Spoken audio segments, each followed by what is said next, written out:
Ça fonctionne pour vrai, là. Donc, rebonsoir. On a eu un petit problème technique tantôt. On n'accuse personne, sinon le Wi-Fi du Cabaret Maldo. Alors, bienvenue à la soirée En mode drague et sommet En mode drague, édition octobre. Donc, nous sommes actuellement en direct du Cabaret Maldo jusqu'à 22h. Donc, toujours possible de venir nous rejoindre pour pouvoir participer à la soirée questions-réponses. Si vous êtes pas en mesure de vous déplacer, eh bien, je vous invite à poser vos questions à même le live Facebook. Donc, nouveauté cette année, donc en fait, on a un partenaire, c'est Mr. Beer. Donc, à chaque semaine, je vais avoir l'occasion de porter un chandail de leur collection. Et ce mois-ci, en fait, j'ai la chance de porter le chandail de Rita Baga. Voilà, donc c'est un... Donc, la boutique Mr. Beer est située au 1336 rue Sainte-Catherine-Est, au cœur du village. Donc, je vous invite à aller visiter la boutique pour voir les autres chandails à l'effigie des dragues locales et le reste de leur collection, bien sûr. Alors, avant de débuter, j'aimerais juste établir les règlements que j'avais oublié de faire tantôt. En fait, juste, si vous avez des questions, le faire dans le respect. Et c'est à la discrétion de la drague de répondre ou non à votre question. Donc, toutes les questions sont les bienvenues, puis de leur côté, ils évalueront si ça leur tente ou non de vous répondre. Alors, voilà. Si vous décidez de vous présenter ici, je vous rappelle qu'à 22h45, tout de suite après, c'est la House of Baga spéciale Elise, avec plusieurs invités, dont l'une de nos invités ce soir, Alira. Donc, je vais d'ailleurs l'inviter à se présenter, puis les autres pourront s'enchaîner pour leur présentation. Bonsoir, moi c'est Alira. Ça fait 2 ans que je fais de la drague. J'ai commencé chez moi dans mon salon avec des chats. Puis après, quand c'est venu sur le stage avec Drag Moi que j'ai eu l'opportunité de performer. Juste après ça. Bonjour, moi c'est Ruby Dawn. Pour ceux qui ne me connaîtraient pas, j'ai commencé il y a 3 ans, 2016, non 2 ans, 2 ans et demi. Bref, le calcul n'est pas ma force. J'ai commencé donc avec Drag Moi et après ça, j'ai eu la chance, merci Marla de ton soutien. J'ai eu la chance après de danser pour Nana en tant que Nanette les fins de semaine. Donc je suis pas mal là depuis novembre l'année passée. Ça m'a permis de faire une belle plateforme, ça m'a permis de me découvrir et tout ça.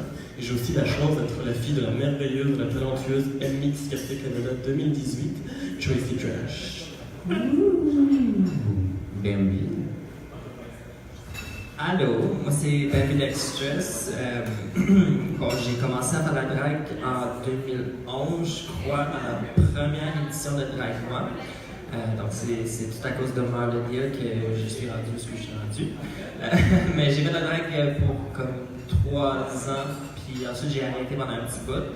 J'ai recommencé, j'ai repris ça au printemps de cette année lors de l'édition All-Star de Drag Moi. Puis j'ai bien du fun depuis ce temps-là.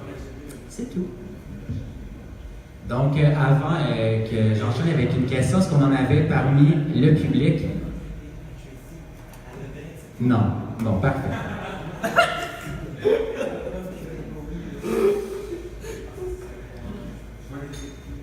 Donc, en fait, tantôt, on l'a vécu un peu, on parlait de médias sociaux avec les difficultés de Pétulacla. En fait, on sait que la drague vit sur scène, mais de plus en plus, on a besoin des médias sociaux pour continuer à exister. De quelle manière vous servez des médias sociaux pour vous garder en vie, dans quel qu'il soit, Facebook, Instagram et autres, en commençant par Amir? Ben, moi, les réseaux sociaux, ça a toujours aimé, juste à explorer. Puis essayer de faire des choses nouvelles. Fait que c'est sûr que les réseaux sociaux, ça peut toujours t'aider à te faire plus remarquer ou faire voir par d'autres personnes que nécessairement la scène de drag, plus dans le monde de fashion ou ça soit autre chose. Fait que ça peut vraiment aider pour les réseaux sociaux. Instagram, c'est une grosse plateforme pour les réseaux sociaux, pour le drag, make-up artist, you name it.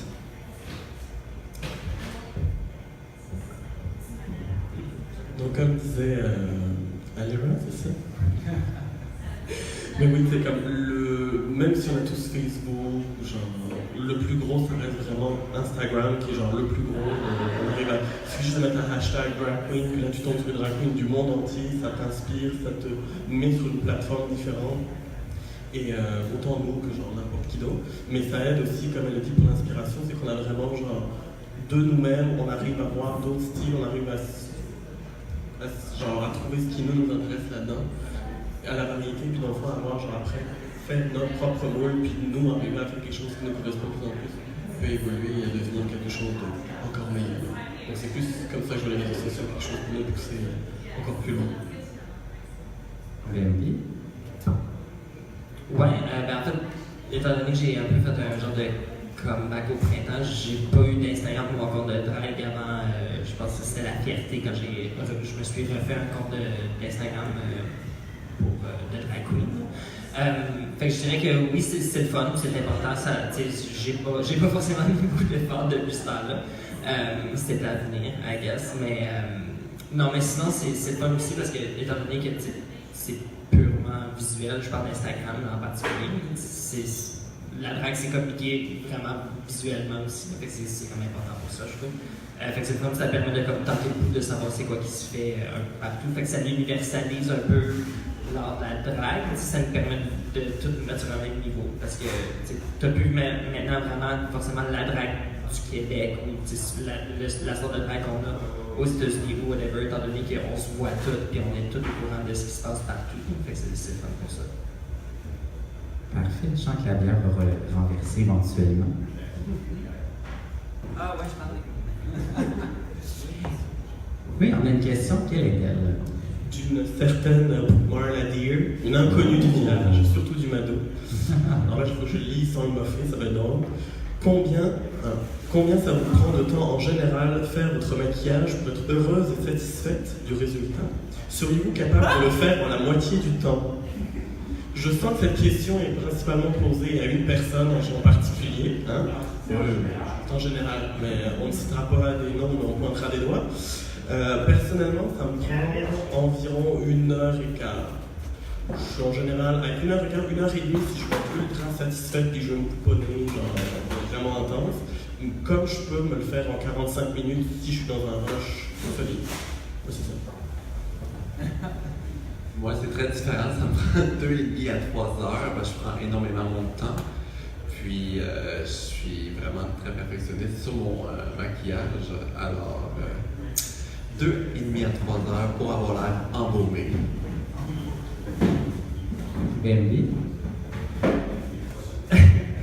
Ouais, non, c'est ça me prend vraiment longtemps à maquiller. Je prends tout le temps que j'ai. Fait que si je commence, c'est 4 heures avant le show, ça va me prendre 4 heures. Fait que c'est un peu l'enfer pour ça. Mais, tu sais, je veux mentionner que j'ai recommencé, fait que je me suis pas forcément maquillée chez nous pour le fun de la chose. Si je me maquille, c'est parce que j'ai un choix à faire. Fait que j'ai pas été full de pratique. Le nombre de fois que je me suis maquillée, c'est le nombre de fois que je me suis maquillée. Fait que ça se compte. Fait que c'est ça. C'est sûr que j'ai hâte d'avoir un peu plus ça smooth, là, puis runner, puis type. J'aimerais ça que ça me prenne 1 heure, mais je suis pas encore rendu. Fait que c'est à suivre. Parfait. Donc, est-ce qu'on avait d'autres questions dans la salle avant qu'on retourne voir? Non? Les cheveux ici? Non? Ok, parfait. Parce que je rappelle que le thème est années 80, il y en a déjà qui sont particulièrement festifs et dans le thème avec un beau cheveu années 80. Alors, s'il n'y a pas d'autres questions pour l'instant, je vais vous en poser une. En fait, c'est un peu dans la même lignée que ça. Généralement, les gens, ce qu'ils voient quand ils viennent, c'est le temps de la chanson, du numéro que vous performez, mais on pense pas nécessairement à l'envers et le temps de préparation que ça vous prend en général, de faire des recherches sur les chansons, sur les looks, sur si vous considérez, des fois pour un nouveau numéro, jusqu'à combien de temps d'implication que vous prenez. Mettons que vous faites un nouveau numéro. On va commencer à l'envers par BMD ici. Excuse.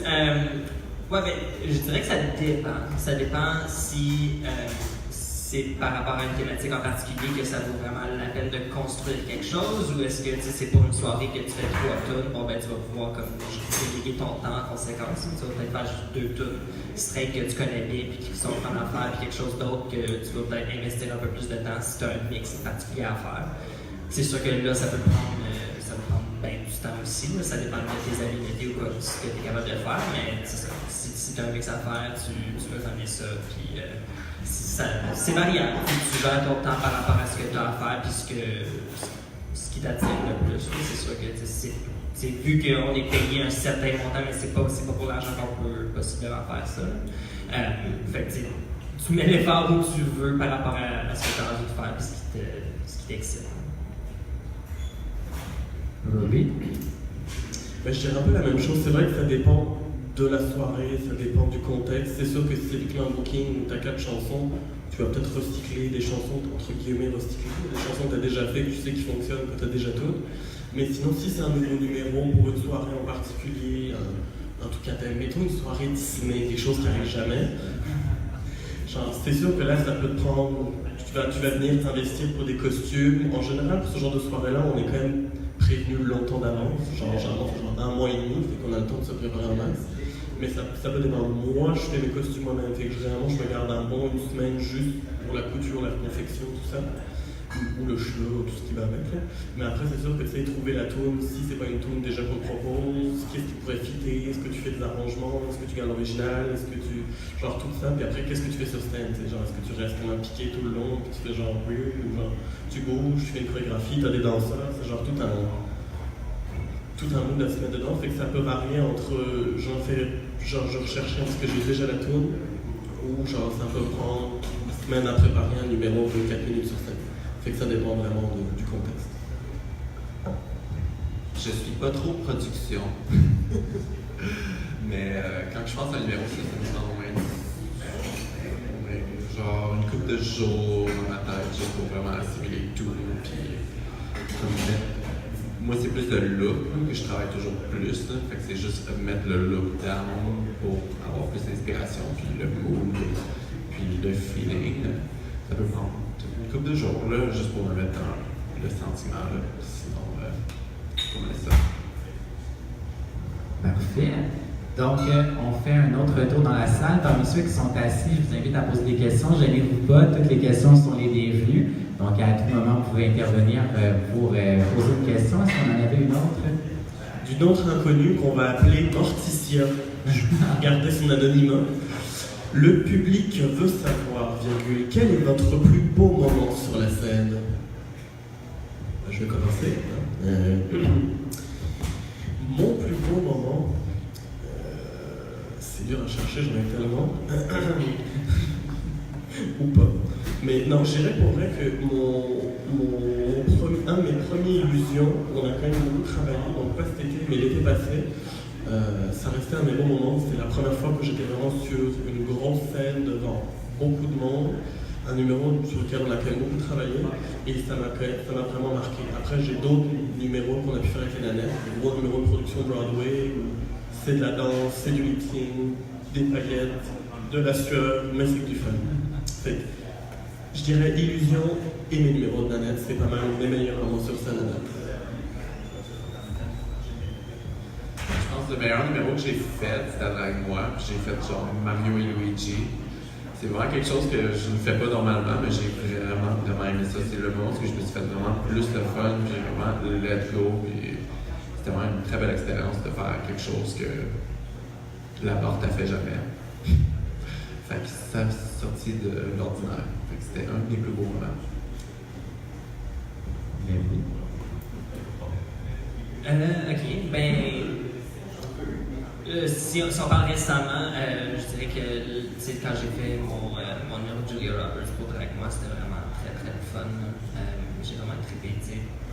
Étant donné que j'aime faire des personnages puis d'incarner quelque chose par rapport à faire la constance élaborer quelque chose, pour moi le plus gros payoff c'est quand tu rentres dans la scène puis que la lumière t'éclaircit puis que t'entends dans la foule le monde font genre. C'est ça, tu sais, par rapport à des applaudissements, oui, c'est nice, tout ça, mais comme quand tu les entends, genre réagir, ça, c'est malade. Fait que ça, c'est comme un super beau moment. Excellent. Donc, je vais enchaîner avec une autre question dans la même veine. En fait, vous avez parlé d'un bon moment à vous, mais là, on va faire un petit peu du factuel. Donc, parce que dans le Gala des Drags s'en vient bientôt, le dimanche 4 novembre au National, ça a été annoncé aujourd'hui. En fait, j'aimerais savoir de votre côté, même si on ne sait pas encore les nominations, mais des coups de cœur que vous avez eus cette année, que ce soit une drague, que ce soit un numéro que vous avez vu. Est-ce qu'il y a quelque chose qui vous a particulièrement marqué dans la dernière année qui, selon vous, a des chances d'être souligné d'une quelconque façon au gala?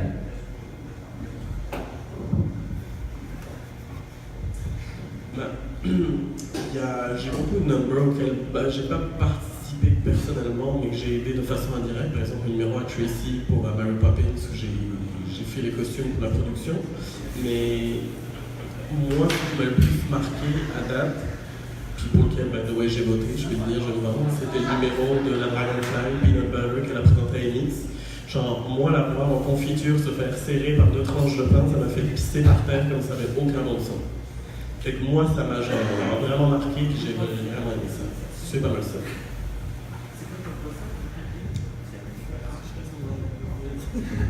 Est-ce que Beverly, tu peux répondre avant?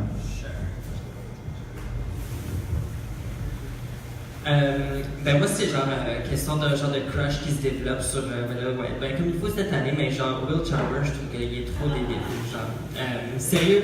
Non mais c'est parce que pendant longtemps des drag kings, j'étais comme c'est cool, mais j'ai pas vu de drag king qui m'épate, genre qui me fait vraiment ressentir de quoi. Puis Will Chalmers, fouille-moi pourquoi, c'est la première fois que genre je vois quelqu'un sur scène, un drag king sur scène, puis que je suis genre oh mon Dieu, il est comme chaud, j'ai des palpitations. Fait que pour moi, c'est ça, c'est littéralement un coup de cœur, parce qu'à chaque fois que je le vois, j'ai des palpitations.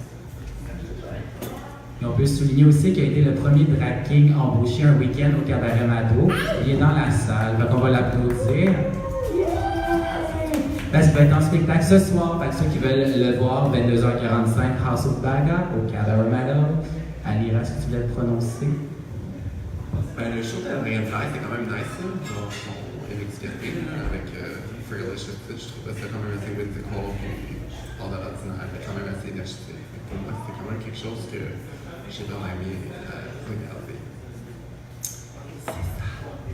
Excellent. Donc, je t'ai vu. Est-ce qu'on avait une autre question d'une autre mystérieuse personne dans la salle? Une question de Hélène Leroux du magazine Le Don de Soi. Nos lecteurs se demandaient si vous aviez un budget infini, qu'aimeriez-vous faire comme grand show? On va commencer par Bambi, toujours la dernière. Ah non, pas Bambi, ça va ailleurs.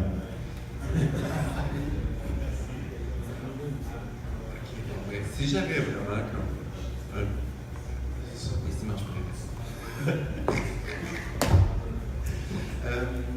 je ferais peut-être quelque chose comme vraiment Austin Powers, vraiment 80s, avec des gros cheveux, genre vraiment super, I think. Je pense que je ferais juste un look en plus Austin Powers, genre vraiment budget, puis les robes, confession, les bottes, avoir beaucoup de monde, tout, je trouve que c'est vraiment amazing.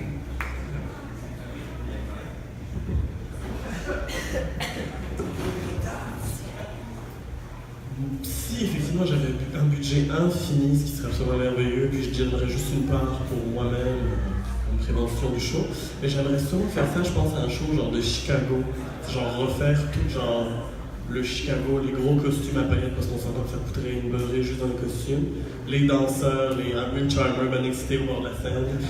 Vous ne pouvez pas le voir, mais c'est assez drôle, c'est genre une petite motte blonde qui se balade sur le bord du stage. C'est vrai ça. Puis, mais c'est ça, genre, je pense que si je pouvais, genre, Ruby Chicago, genre Ruby Heart, genre de quoi de même, j'aimerais vraiment ça, je pense. Oui, je pense que c'est ça. Je pense que je vais me le noter, puis 2019, accrochez-vous, on va en avoir peut-être. Hey! Bambi? Je pense que j'aimerais ça pouvoir faire comme un esti. Est-ce qu'on peut-tu comme. Ok. Ouais.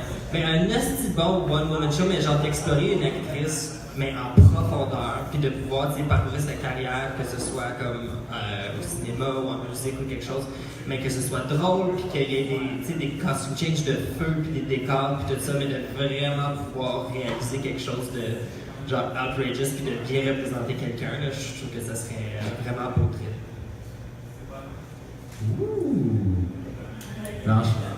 Will Chalmers s'excite depuis tantôt sur le bar, fait que je sais pas si ça veut faire une incursion dans la vidéo pour faire un petit coucou.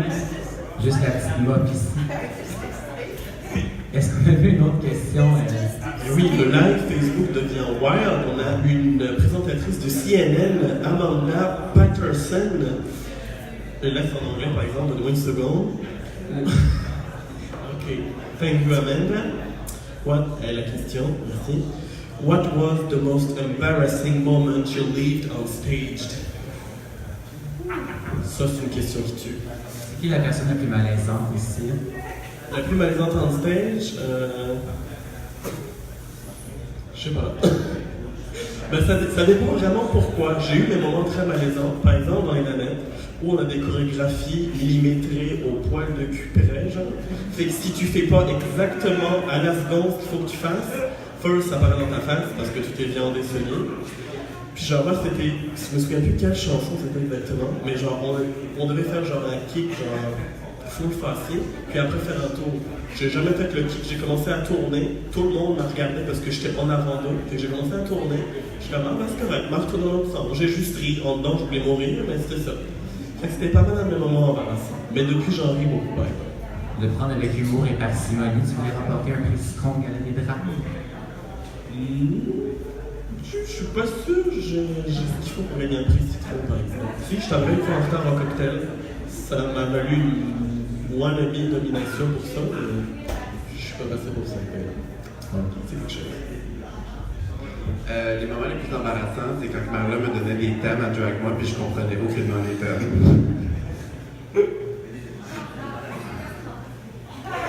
Pour moi, c'était très embarrassant.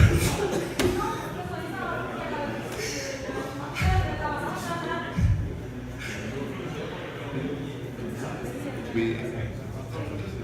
Mais je pense que c'est pas mal ça, parce que comme la fois que je suis sorti, puis que je suis sorti tout seul, pour mon numéro de... C'était quoi? Pour le lip-sync, je pense? Non, il fallait qu'on écorpe un bruit de vache dans ma toune. J'ai tous scrappé ça, ça pas... Non, c'était vraiment pas festif. BMB? Je ne sais pas. Ben, comme. J'aime vraiment pas ça quand j'ai. Genre, je trouve que je suis, que ça décresse mon make-up. Mais genre, ça m'arrive, mais c'est pas comme le moment le plus humiliant. Il n'y a pas vraiment comme quelque chose. Moi, ça me vient pas à l'esprit comme présentement. Je sais pas. Tu sais, on est des hommes qui s'habillent en femmes, c'est tout embarrassant, là. C'est une grosse joke, Chris. C'était l'éditorial de la soirée, merci. Donc, est-ce qu'on avait une autre question d'une mystérieuse reporter de Radio-Canada cette fois-ci, non? C'est quoi ton nom? Fallait écouter tantôt tes petits nains. Est-ce qu'on avait des questions dans la salle? Ouais, je vois comme des cheveux apparaître depuis tantôt, c'est fascinant. Stéphane, tu es magnifique. Tu me ferais des enfants même jusqu'aux anges, je pense. Ah mon Dieu Seigneur, oh oui. C'est Charles Aznavour, oui, peut-être ça. Un petit cheveu brésilien. En fait, on en a parlé un peu tantôt, en fait, que tu faisais des costumes. La drague, on essaie de la définir comme un art, mais c'est un peu tous les arts. Donc, si, mettons, on avait parlé à un art au-delà de votre personnage, qu'est-ce que vous faites qui est un peu, pas unique à vous, mais qui est un peu votre signature? C'est comme toi, on est pas c'est des costumes, mais quelle part ça prend, puis comment vous essayez de l'utiliser pour développer votre personnage à travers ça? Bah, c'est sûr que pour moi, vu que la couture, c'est quand même, c'est mon métier, c'est ma passion, c'est ma vie, là ça sent bien de chimie, mais genre, c'est quand je pense à un concept, moi c'est sûr que je vais tout de suite penser à de quoi je vais avoir l'air, autant le costume, le maquillage, les perruques, parce que je me montre aussi mes propres perruques, tout ça. Donc ça passe beaucoup d'abord par l'esthétique, et de ça, après, découle le numéro. En général, après, si c'est des trucs plus compliqués, chorégraphie, tout ça, je pourrais aller voir du monde parce que je suis pas danseur professionnel non plus. Tu sais, je danse pour Nana, mais c'est pas genre des gros trucs de fou non plus. Mais moi, c'est vraiment l'esthétique, la couture. Et c'est souvent le détail qui me revient. Des fois, quand les gens voient le numéro, ils me disent ah, tu sais, c'est beau, c'est quelque chose. Ou... Enfin, non, même pas, genre, j'ai le retour des gens, c'est quand je fais de quoi qui est whack. qui est genre, je porte de poilet, ou genre une perruque qui est genre vraiment borderline, genre récupérée dans la poubelle, puis non, c'est comme, ben là, c'est pas toi, t'as pas un cheveu parfait, t'as pas une belle robe, t'es pas genre mon ami parfait, je suis comme, ben, pour une fois, je fais de quoi de cheap, puis genre, mon chien, je suis comme, bon. Fait que c'est pas mal mon truc de signature, puis je fais beaucoup de costumes pour d'autres mondes aussi, fait que c'est genre ma signature pour les autres personnes aussi. Donc c'est pas mal ça. C'est le craftsmanship derrière la drague, les costumes, les perruques, le maquillage, je pense que c'est pas mal ça que j'aimerais qu'ils me définissent à la fin. Un aspect très léché. Oui, très léché, on aime ça léché, tout. 2-3 coups de langue plus tard, à l'Iran. Je te dirais que ce qui me démarque un peu plus, c'est plus comme. Je fais pas des costumes, mais je suis vraiment bon à agencer des costumes, comme vraiment proportionner, styling, un peu plus. Être créatif, plus aussi avec les make-up, excentriques. Je pense que c'est plus dans mon gig. C'est plus ça. Moi, j'aime vraiment beaucoup m'amuser avec le lip sync, puis surtout tout ce qui est parler par rapport à chanter. Fait que c'est dans ce que j'aime beaucoup faire, de pouvoir acter quelque chose, d'interpréter quelque chose sur la scène. C'est ce qui m'intéresse le plus. Puis je trouve que ouais, je fais pas ça, je fais bien ça. Fait que c'est fun. Est-ce qu'on avait une autre question? Oui, une très belle question. Donc ici, Penelope McCabe possède la télévision, by the way. Whatever. Je me demandais, qui est votre plus grande inspiration dans votre métier de drague? Bon, il est temps de chez Mais genre, quand moi j'ai commencé, la première fois ever que j'ai vu une drag queen de ma vie, c'était au Sky en 2013 pour un Miss Sky 2013. Puis c'était Rita Baga qui anime les soirées à soir, 22h30. Et j'étais complètement émerveillé par cette grande créature aux cheveux immenses, un maquillage de genre qu'elle avait collé à moitié dans le front, donc c'était genre intense, mais ça m'avait émerveillé. Et de là après, j'ai comme commencé ça. C'est pas mal une grande inspiration. Ma mère de drague, bien sûr, Tracy, la grande, la seule unique. Marla aussi, on ne dirait pas comme ça, mais c'est tout ce qui est conceptuel, tout ce qui est numéro, aussi comédie. C'est elle qui m'a fait aimer les matantes en drague. Genre sans elle, je pense que j'aurais jamais aimé ça. Mais merci Marla, grâce à toi, au fond de moi je suis une matante de drague. Mais merci à toi, puis tu l'as aussi. Tu es une inspiration de ma tante. Mais sinon, les autres, je dirais que c'est pas mal des dragues américaines, genre Bianca Del Rio. J'ai pas du tout son humour, mais je trouve ça fascinant tout ce qu'elle réussit à faire juste en parlant. Sinon, et aussi dans les critiques, elle a une esthétique ultra lichée. Puis on regarde ses perruques de proche, on voit genre fuck off, et ça me touche aussi. Puis sinon, pas mal tout ce qui est genre Miss Fame, Violet Chachki, où c'est extrêmement parlé au niveau du look, de la performance. Et moi, c'est quelque chose qui me rejoint parfaitement et qui m'inspire beaucoup encore maintenant. On peut aller avec BMD, elle répond toujours en dernier. Ok. Ben, je pense que dans mes inspirations, si je repense à la première drag queen que j'ai vue, ben, si c'était une drag queen, c'était une amie à ma mère qui m'a maquillée quand j'étais au secondaire pour l'Halloween. Fait que. Puis cette drag queen en particulier était reconnue pour son interprétation de Bette Midler. Elle faisait un lookalike vraiment très cool de Bette Midler. Fait que je pense que l'appréciation du lookalike, ça doit peut-être commencer là. Mais sinon, les personnages qui m'inspirent, ce serait vraiment les femmes du cinéma, flawed women, I guess, women with issues, women who are strong and going through crisis, like tout ce qui est Julia Roberts, Cher, Meryl Streep.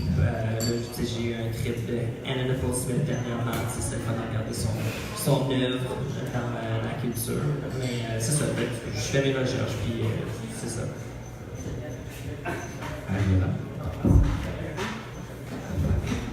Ben, mes inspirations, ben, j'ai vraiment commencé le drag. Mes inspirations, ça fait tellement longtemps. J'écoutais, je pense, la saison 4 de RuPaul's Drag Race, puis Sharon Needles venait de sortir. C'était comme quelque chose de nouveau pour moi de voir juste des beauty queens. Pour moi, c'était quelque chose de très inspirant. Je pense que tout le monde apporte quelque chose de différent aussi par rapport à tout le monde ici. Fait que c'est très inspirant de voir que chaque personne peut apporter. Puis, une de mes plus grandes inspirations que je m'inspire énormément par rapport au drag, c'est pas une personne, mais c'est vraiment les thèmes comme style Tim Burton, les grandes femmes dans Tim Burton, Sally, Emily, tous ces gens-là qui sont très minces, gros derrière, gros cheveux, très morbides, très whimsical, c'est vraiment mon genre. Pas mal ça.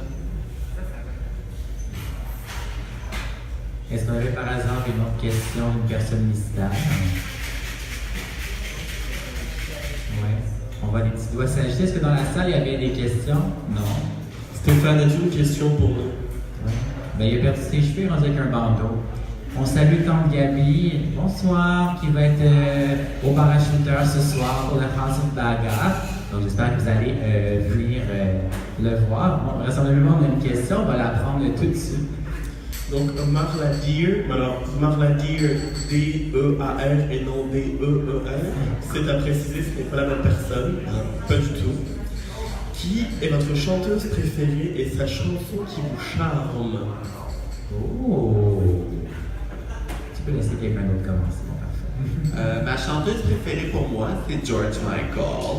C'est une de mes plus grandes chanteuses préférées. Je l'aime énormément. Puis je suis très inspirée sur tout ce qu'il fait, tout ce qu'il danse.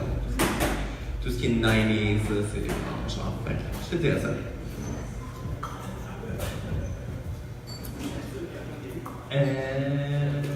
Je pense que. Je peux tout de Cher, là, c'est sûr. Quelque chose comme Just Like Jesse James ou Heart of Stone, quelque chose de même. C'est une bonne balade là, qui fait sentir de quoi. C'est ce qui est bon. Save Up All Your Tears, on va dire que c'est bon ça. Mais ouais, je sais pas.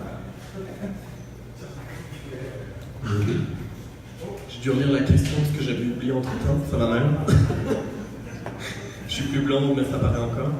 Mais j'en ai pas vraiment une que genre je me pitchais à la tête pour dire comme c'est elle, genre. Mais tu sais, dans le bundle de chanteuses pop, il pourrait y avoir Lady Gaga, il pourrait y avoir Céline, puis tu l'as qui vire folle sur stage. Mais c'est comme, ça dépend vraiment des tunes. C'est comme Lady Gaga, mettons que les tunes qui vont me charmer, c'est plus la période après Art Pop, par exemple la Joanne, ou même celle qu'elle a sortie pour A Star Is Born, qui sont vraiment pleines d'émotions et d'histoires vécues d'un enfant à mère qui sont vraiment, qui vont, moi, personnellement, vraiment me chercher. Mais tu sais, Céline, c'est sûr que c'est des gros thèmes de diva, genre entraînant, c'est deep, on aime ça, elle a une voix merveilleuse. Mais c'est le genre de tune que tu fais en lip sync et que tu sors de scène en général et que tu suis ta vie parce que tu t'es mis corps et âme dedans. Puis que Céline était en toi, ça t'a inspiré, mais à la fin t'es raqué et puis c'est fini. Moi je trouve que ça c'est une tune assez inspirante. Mais par exemple tu prends genre River Deep, Mountain High, tu l'as fini, t'as plus d'eau dans ton corps sur un moyen temps, je pense. C'est genre assez intense. Donc, en fait, on dirait que ça se vide plus que ça se remplit, mais on garde espoir parce que notre Facebook Live est en feu ce soir. Beaucoup trop de questions. Alors, en fait, je vais vous en poser une. Vous avez tous participé à Drag-moi ou à autre forme de concours. Je veux savoir, en fait, qu'est-ce qui fait qu'on participe à ce genre de concours-là? Est-ce que c'est comme à la voix, puis il faut avoir un parcours tumultueux, puis avoir vécu un gros drame? Ou qu'est-ce qui vous attire dans ce genre de concours-là? Qu'est-ce qu'on en retire une fois qu'on l'a fait? Ok, moi, Drag-moi, ça m'a vraiment apporté beaucoup de choses parce que je connaissais rien quand j'étais sur le stage, je connaissais pas mon visage, je connaissais pas rien absolument. Fait que c'est pour moi, Drag-moi, ça m'a apporté comme une grosse école à apprendre différentes choses, à s'ouvrir aux autres et possibilité de faire beaucoup de choses à part de ça. Puis, je trouve que pour moi, ça a été quand même une épreuve difficile, mais j'ai vraiment appris énormément, puis je suis vraiment content d'avoir passé par là. Énormément. Merci, Bambi. Bon, avec moi, c'était c'est pas. Tu sais, on parlait tantôt de comment on gère notre temps. Drag Moi, tu as une semaine pour te préparer pour un challenge. Tu sais que thématique, c'est nécessairement quelque chose qu'il faut construire. Fait que, tu sais, ça t'apporte cette instance-là. Sinon, c'est le fun parce que ça te permet de faire des choses que tu peux pas vraiment faire dans le vrai monde. Tu es en performance, tu es en booking, dans le village, admettons.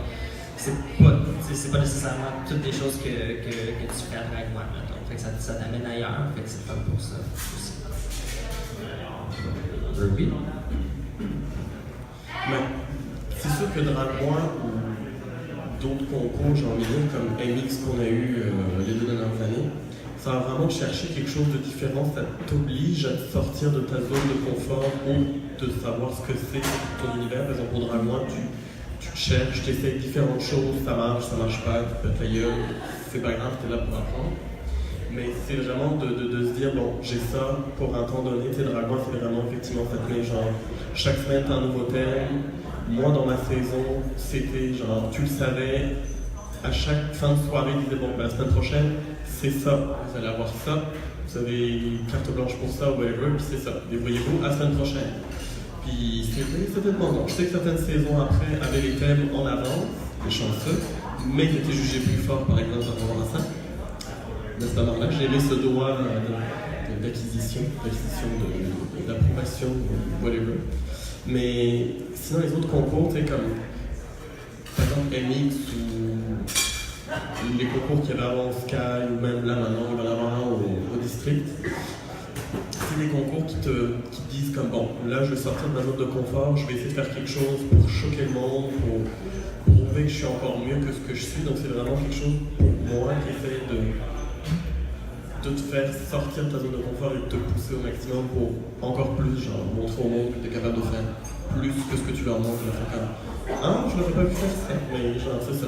Genre là tu te droppes une split, le monde c'est comme ok, je pensais qu'elle s'était brisée en deux, mais non, t'es correct. C'est genre de montrer vraiment plus que ce que tu serais capable de faire dans la manche. Excellent.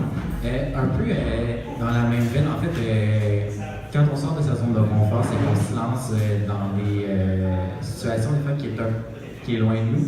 Puis même quand on fait des choses avec lesquelles on est habitué, si on doit vivre constamment avec la critique, surtout maintenant vers les médias sociaux, comment vous vivez en fait avec cette critique-là? Puis est-ce qu'elle est plus percutante quand elle vient du public, qu'elle soit constructive ou négative, ou quand elle vient de l'intérieur à travers vos confrères et consoeurs?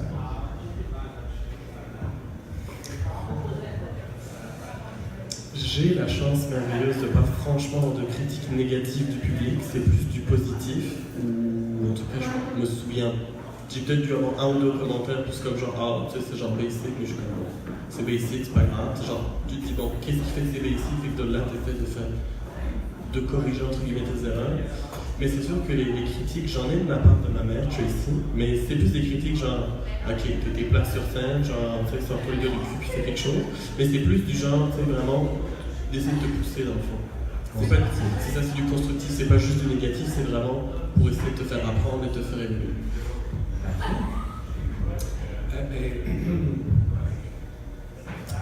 C'est sûr que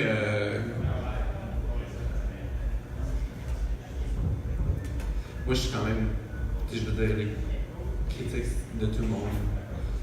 Comment je peux dire ça? Yeah, actually. Genre, I don't give a shit, to be honest. Genre, les critiques, genre, c'est sûr qu'on a des bons ou des mauvais, mais je veux dire, on va toujours avoir des critiques dans notre vie. Fait je veux dire, c'est mieux t'améliorer ou faire mieux, ou peu importe, mais c'est bon de toujours avoir des critiques mauvaises ou bonnes. Dans un sens comme ça, tu peux toujours t'améliorer dans tes drags ou dans ton. Parce que des fois, tu es sur scène, mais c'est pas tout le monde. C'est tout le monde qui te voit en bas, c'est les autres qui vont vraiment juger, voir si tu fais des ci ou si tu fais des ça, qui va pouvoir plus t'aider. C'est sûr que les critiques, c'est toujours apprécié. Ouais, mais écoute, je sais pas, la critique, on est tous ouverts à comme la critique constructive, mais tu sais, je sais pas, je pense pas qu'on est nécessairement critique sur la qualité de ce que les autres vont faire. Je pense qu'on a tout un respect mutuel pour ce que chaque drag choisit de faire, puis cette variété-là est ce qui rend la drag à Montréal le fun. Sinon, c'est sûr que moi, personnellement, je me mets la barre quand même haute, fait que je suis capable très bien de me critiquer, c'est pas nécessairement en rapport avec les autres personnes. Fait que si admettons, je suis pas content avec mon make-up ou quelque chose, c'est moi qui va le ressentir, c'est pas quelqu'un d'autre qui va me le faire sentir. Fait que, je pense qu'on gère tout ça dans une certaine mesure. Fait que c'est pas nécessairement quelque chose qui vient du public. Si ça vient du public, j'y porte pas forcément attention. Je manquerais ça. Sur un deuxième sac ce soir, on va se faire une genre à sac. On a vu l'argent. Désolé tout le monde. Ok. Est-ce qu'on avait une autre question de. Encore une personne inconnue, on va l'appeler George Michael pour regarder son anonymat. Bonsoir, je suis quelqu'un qui se dit. J'ai perdu la question. Ben, voyons, si j'ai à vous payer un verre, quel est votre alcool de choix? Est-ce qu'on part plus sur un drink ou un shot? Ou les deux? Vous pouvez répondre avec les deux. Demandons à la caméra. Demandons à la caméra, quel est votre choix de préférence? Un shooter, un drink, peu importe, tant que ça se boit. Les deux? Tant qu'il y a quelqu'un à côté. Les deux. Bon. Mon drink, mon go-to, c'est un rum and coke. Clair et net, ça passe, ça se cale, ça saoule juste ce qu'il faut. Puis un shooter cheap, vodka à l'érable, ça me fait mon plaisir, ça écœure le monde, mais je trouve ça bon. Sinon, je dirais un shot de Bob Marley, puis ça, seuls les vrais savent ce que c'est. Puis si vous savez pas, googlez-le, ça va être. Vous allez avoir une petite surprise, mais c'est très très très très bon. C'est bon de dire ça.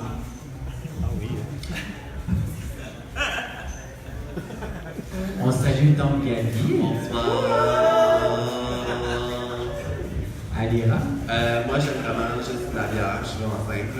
Une bière, that's all, puis un vodka on the rock. That's it. Cool. Simple et efficace. Benny. Ça dépend. Un gin tonic, c'est bien safe. Un shooter du Jack ou un Stinger, c'est économe. Souci d'économie, c'est parfait. Merci, inconnu. Parlant de shooter, si jamais tu te demandes vraiment, tu peux nous le faire tester tantôt nous en payant aussi, ça nous fera bien plaisir. Oui, puis on est au cabaret Mado ce soir, alors. On entend trouver du budget.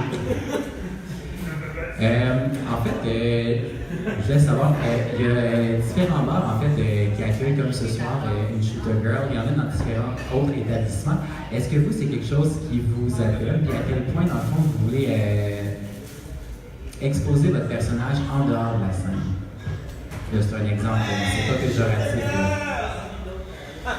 J'ai une belle expérience avec ça parce que quand j'ai commencé la scène seulement il y a 2 ans et demi, mais j'ai commencé comme shooter drag au Unity en 2014. C'était assez laid à voir, j'ai plus l'air d'une femme que d'une drag, by the way. Mais je me suis déjà beaucoup donné en shooter drag. Fait que je sais ce que c'est à l'extérieur. C'est une expérience de fun que je ne referai plus. Je pense que mon foie serait juste plus d'accord de toute façon, parce que c'est tough, pas mal. Mais après, à l'extérieur de la scène, j'ai déjà fait plus de photoshoots en drag pour peut-être quelques designers ou d'autres choses dans ce genre-là, mais pas d'événements en tant que tel, comme par exemple Barbada qui a la chance de pouvoir lire des contes pour des enfants, des choses dans ce genre-là. Mais c'est pas quelque chose qui me rebute, au contraire, ça me fait plaisir d'exporter la drague ailleurs que la scène et le lip-sync. Mais c'est sûr que c'est un milieu qu'il faut qu'on creuse encore un peu plus. Moi j'aime ça. Faire court. Ben, moi, j'ai commencé ici. J'ai commencé à faire la réalité.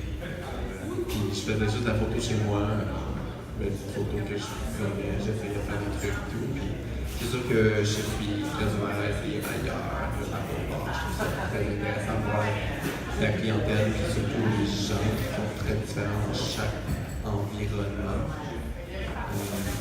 C'est ça qui est agréable, c'est vraiment voir différentes personnes, comment tu te fais critiquer, comment tu te fais applaudir.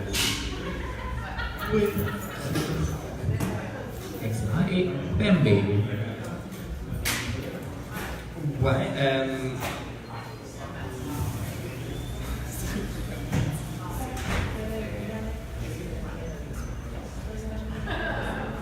Ah oui, ok, désolé.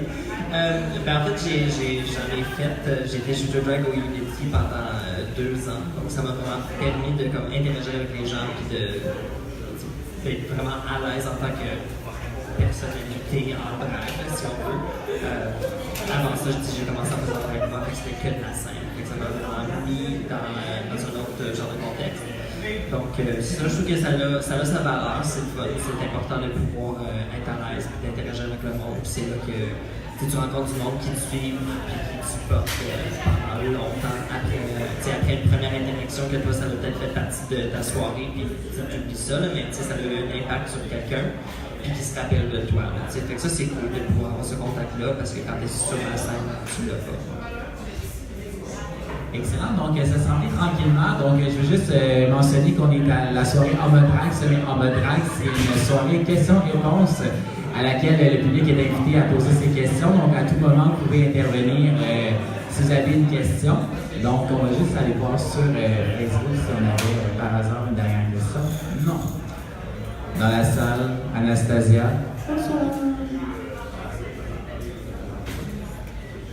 Coucou, est-ce que vous avez une question pour nos invités? Quels sont vos shooters préférés? Bon, tu vois, on a eu la question tantôt. Incroyable mais vrai. Si peu original. Si peu original, mais si c'est pour une tournée, on est vraiment pas de le redire. Comme ta carrière, c'est peu original. Ah, bon. Est-ce que Tracy Trash aurait une question pour ses filles? Sans commentaire. Ben là. Ah, mais moi j'en avais une pour vous.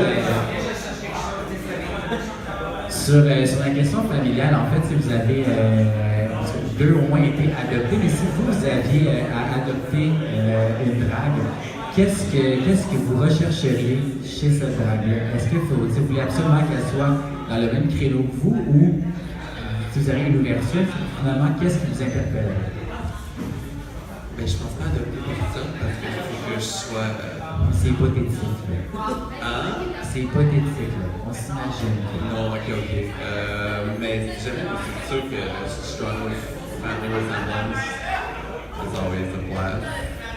Puis, je sais pas, avoir le même style, le même vibe, tout ce qui se ressemble dans le fond, qui fait que tu peux matcher plus avec la famille. On va donner ce marie. Je trouve que c'est quelque chose qui me ferait réagir dans une autre drague, ça serait vraiment sans une humour. Je trouve que c'est crucial pour dans la drague, je trouve que c'est vraiment, ça amène de quoi d'intéressant. Donc c'est ça. Je pense que si on avait le même genre de sens d'humour, ça serait un bon début. Ruby? C'est sûr que moi je suis beaucoup plus sur l'esthétique, le look, la pureté, la perfection de l'esthétique en général. J'essaierai de trouver quelqu'un qui tend vers ce souci du détail et puis c'est pas obligé d'être une beauty queen. Moi je me fais reprocher souvent, mais toi t'es juste belle, c'est blague, j'essaie. Mais non, mais tu sais, c'est comme, je pense que j'irais plus vers ça. Et après aussi qui a quand même une présence, quelque chose qui t'es sur stage, puis tu la vois sur scène, puis tu te dis genre, wow, tu sais, j'ai genre de la misère, genre pas la regarder. Quelque chose de vraiment genre beaucoup de charisme. Et c'est pas mal ça, je dirais. Mais comme je pense, je suis pas prête à adopter pour l'instant, mon tenue, c'était pas encore assez formé pour ça, je pense. Mais à l'inverse, en fait, vous avez été adopté. Qu'est-ce qui fait, parce que forcément, la nature, il n'y a personne qui a accouché de vous dans ce contexte-là, mais qu'est-ce qui fait que vous avez accepté cette demande-là de votre mère de drague? Ben moi, c'est juste parce que Tracy Moon a des grosses crises de bouche. Ah. Non, mais c'est ça. C'était le début, c'est pas ça qu'elle avait. Une grosse crise de bouche. Ouais, mais on est des amis. Bon, parfait. Est-ce que tu as une grosse bouche aussi? Non. Non? Elle est très. Non, j'ai une gorge profonde, j'ai pas une grosse bouche. C'est pas la même chose. Mais Elle l'a dit. elle l'a dit. Mais c'est sûr que dans la famille Trash, elle ne choisit pas pour rien. C'est sûr qu'elle a vu quelque chose en chacun de nous. Après, ce qu'elle a pu voir en moi, si je veux être shady, je dirais quelqu'un qui est capable de lui faire des costumes. Sinon, je dirais une jolie fille comme le reste de ses filles, mais quelqu'un qui est quand même capable d'avoir du charisme sur stage, capable de délivrer un bon lip sync. J'entends que Tracy c'est quand même la lip synceuse de l'année, qui a gagné je pense 2 ou 3 fois déjà. Et je pense que c'est pas mal de ça, puis on s'entend bien avec Tracy aussi.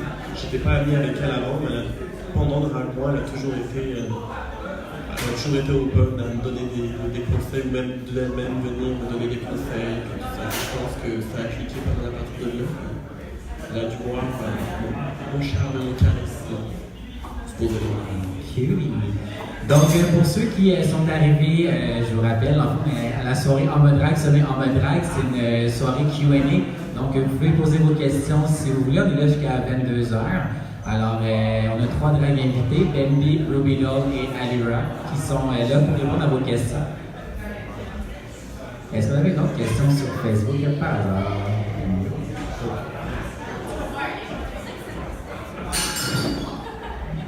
Bravo, Pitula! La conne. Tenez-vous là pour dire. En fait, on peut aller avec une question un peu cliché, mais en même temps, non, de moins en moins. Avec Dragmon, on l'a vu dans les dernières années, il y a un nombre record à chaque année de personnes qui viennent faire des auditions. Puis, c'est de plus en plus contingenté, c'est difficile de se démarquer.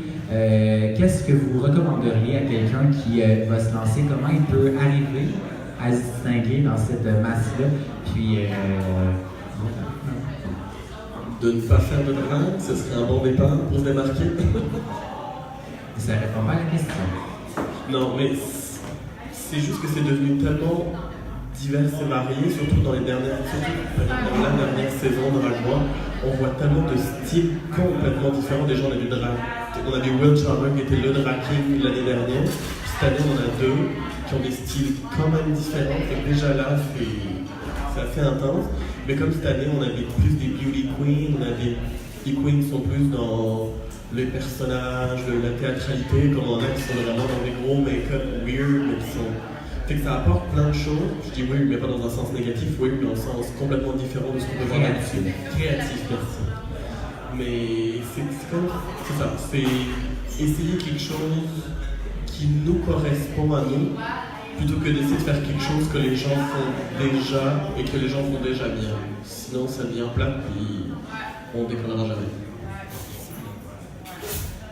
Si j'avais un conseil à dire pour quelqu'un qui auditionne, c'est stick to your guns, be original, be different. Puis juste faire des choses qui sont hors de l'ordinaire. Puis pas toujours suivre ce que les gens te disent, quoi faire. Vraiment, écoute ce que vraiment toi tu ressens à l'intérieur de toi. Puis be different, because people like difference. So, yeah.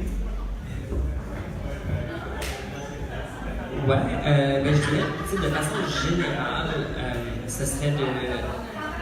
Si c'est pour faire la scène, essaye de pas juste être belle, genre.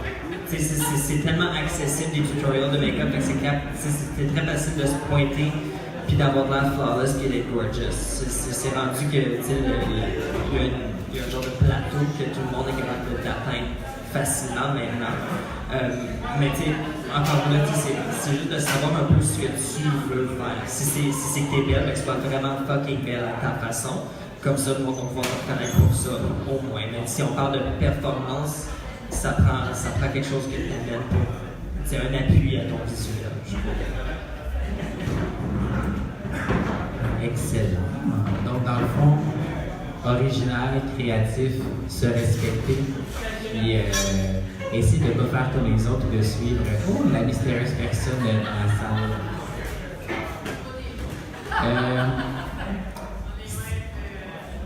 Jusqu'à maintenant, qu'est-ce que vous n'avez pas exploré dans vos performances que vous auriez envie de faire pour vous challenger, qui n'est pas nécessairement une chanteuse, mais dans quel univers vous n'avez pas encore plongé, qui vous fascine, que quand vous y pensez des fois, vous dites « Ah, il y avait un petit quelque chose », mais que vous n'avez pas encore de petit gosse pour vous lancer. Moi, j'aimerais vraiment, genre, m'améliorer en danse, genre, même si c'est pas pour être, genre, vraiment malade en danse, de pouvoir buster une choré, genre, inquiétante, mais tight, puis vraiment efficace. Je veux vraiment être capable d'être rendu là, éventuellement. Fait que shout-out, s'il y a des chorégraphes qui veulent collaborer, je suis tellement down pour vrai. Donc, un appel au chorégraphe pour Ambidextrous.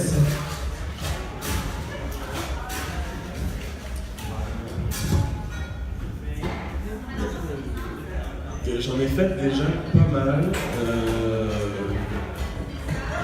Ben, c'est sûr qu'il faudrait que je me perfectionne un petit peu en danse, mais un truc encore plus, genre, pas juste du Broadway, mais peut-être des trucs plus poussés, techniques, être capable de faire la split, peut-être, ça serait nice, ça fait quoi.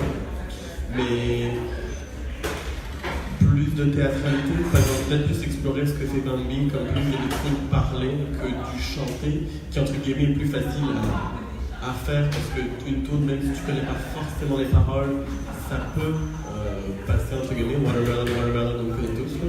Mais c'est sûr qu'un lip-sync parlé, c'est complètement différent. Puis je pense que ça t'amène à un autre niveau plus théâtral que j'aimerais peut-être explorer, je pense. Ouais, est-ce que tu donnes des leçons privées? Est-ce que tu donnes des leçons privées? À la maison, je t'assure. À l'IRA?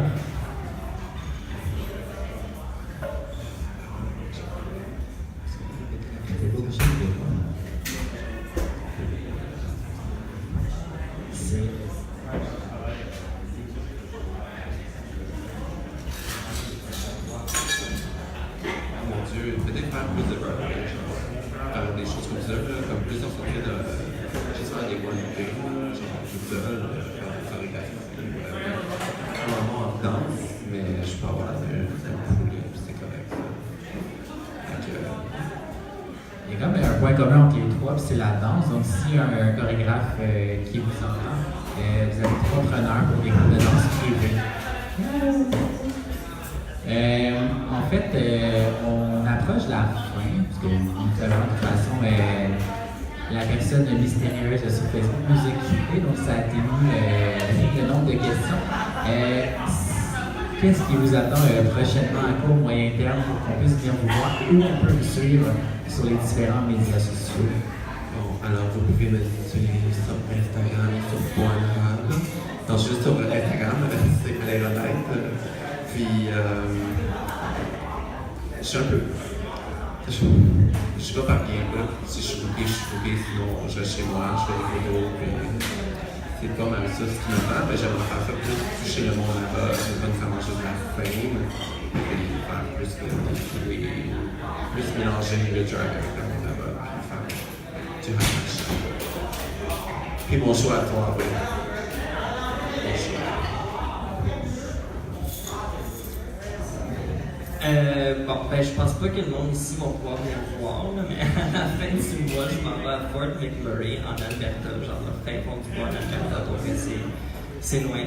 Mais c'est ça, sur une fin de semaine, je fais comme un show, genre plus de group party des années 80, puis genre Tiffany, la nouvelle Tiffany genre qui chante un peu la Take Roll Out Now, des années 80, va être là. Fait que genre, je fais genre une de ces tunes avant qu'elle rentre sur scène, fait que ça va être vraiment nice. Puis après ça, j'anime genre un gros party d'Halloween. Puis après j'ai un autre truc dans un bar à Fort McMurray. C'est comme une espèce de gros week-end de drag nowhere dans le fin fond d'Alberta que ça va être fait en préparation puis que personne va venir voir. C'est cool. Personne ici, mais il va y avoir du monde quand même. Ruby. Ben, moi, les gens peuvent venir me voir au Mado une fin de semaine sur deux en tant que Nanette, une belle danseuse gracieuse qui danse derrière Nana. Ou chez nous, mais ça c'est différent, c'est des leçons privées. Oui! Mais non, mais c'est ça, fait qu'au Mado, ben, justement, cette fin de semaine, j'y suis. Puis après, en fonction de ça, on rentrer une fin de semaine sur deux, puis c'est là que vous me verrez pas mal. Sinon, j'ai ma fin de semaine solo en tant que Nanette, le 2-3 novembre. Je vais ressortir mon numéro de Grease que tout le monde a full aimé avec des costume change de feu. Hein? Puis, non, c'est ça. Sinon, d'autres petits événements qui se rajoutent vraiment au fur et à mesure. Pas mal de jour en jour, de semaine en semaine. Fait que c'est ça. Restez sur les réseaux sociaux. Ruby T dans sur Instagram. Et c'est pas mal ça. C'est le plus facile à me trouver, je pense. On va donner la parole à Bambi qui n'a pas donné son Instagram et sûrement à Léna aussi. Donc, Bambi. Whoops. Fait que c'est en commercial Bambi Curious, like by Curious, but Bambi Curious. C'est ça. Ah, Bambi Curious. C'est un jeu de mots.